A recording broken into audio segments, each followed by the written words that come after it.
d'associations d'anciens combattants, mesdames, messieurs, fidèles amis porte-drapeau, mesdames, messieurs, voilà presque 80 ans.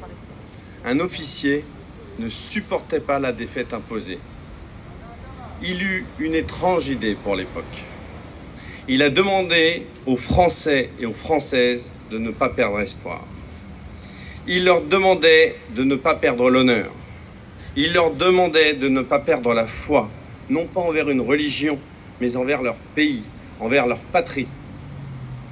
Le 18 juin 1940, sur les ondes d'une radio outre-Manche, un officier alors inconnu, un homme seul, décidait d'appeler les Français à ne pas éteindre la flamme de la résistance. L'appel du 18 juin 1940, que nous célébrons aujourd'hui, lancé par le général de Gaulle, est un de ces moments particuliers qui est fondateur, qui crée notre histoire de France.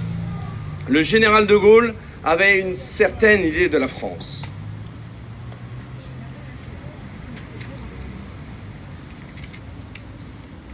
De ses principes, de ses valeurs.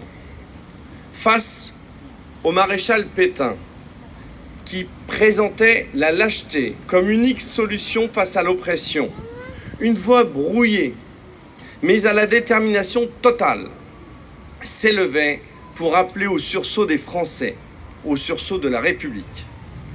Il appelait finalement à un sursaut patriotique. Un patriotisme qui est la défense d'une communauté de destin, celle de l'amour d'une société, d'une civilisation, d'une culture que nous chérissons. En ces temps où tous les repères de notre société seront peu à peu effacés dans notre imaginaire collectif, le général de Gaulle demeure, d'une manière très transversale, l'archétype du patriote. Un patriotisme qui va bien plus loin que celui qu'on lit encore un peu, malheureusement, trop peu, malheureusement, dans les livres d'histoire. Que disait le général de Gaulle au soir du 18 juin 1940? Il disait que la France avait, oui, perdu la bataille, certes, mais les Français n'en avaient pas pour autant perdu la guerre. C'était donc l'impérieux et nécessaire devoir des Français que de s'unir pour renverser l'occupant, en livrant un combat pour leur patrie, pour leurs valeurs.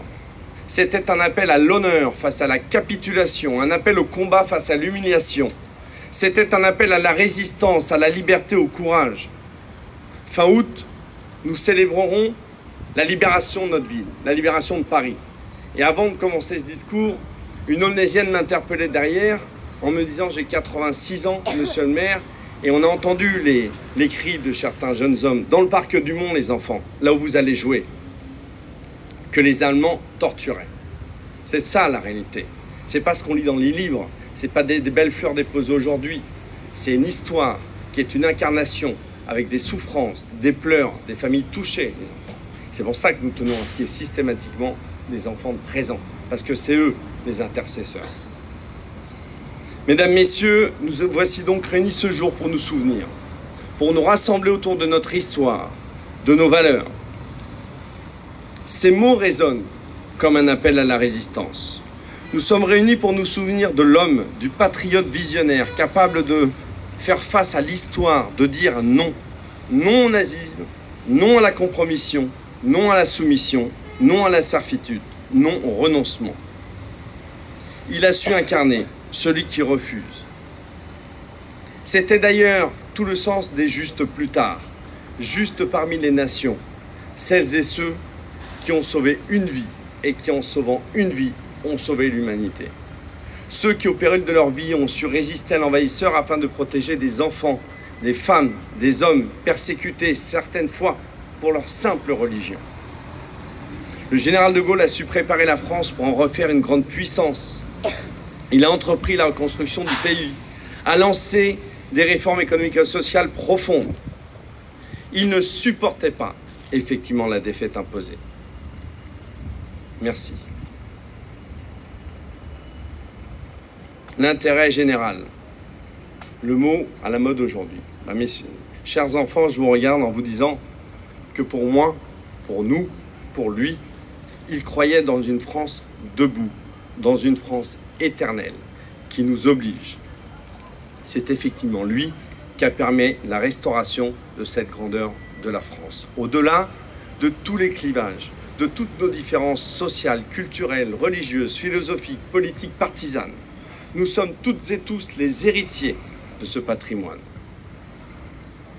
L'histoire continue de s'écrire. Le message du général de Gaulle lu ce soir, doit être une ligne directrice pour nous rappeler ce que nous avons été, pour assumer ce que nous sommes et préparer ce que vous serez. Vive la République, vive la France, vive Aulnay.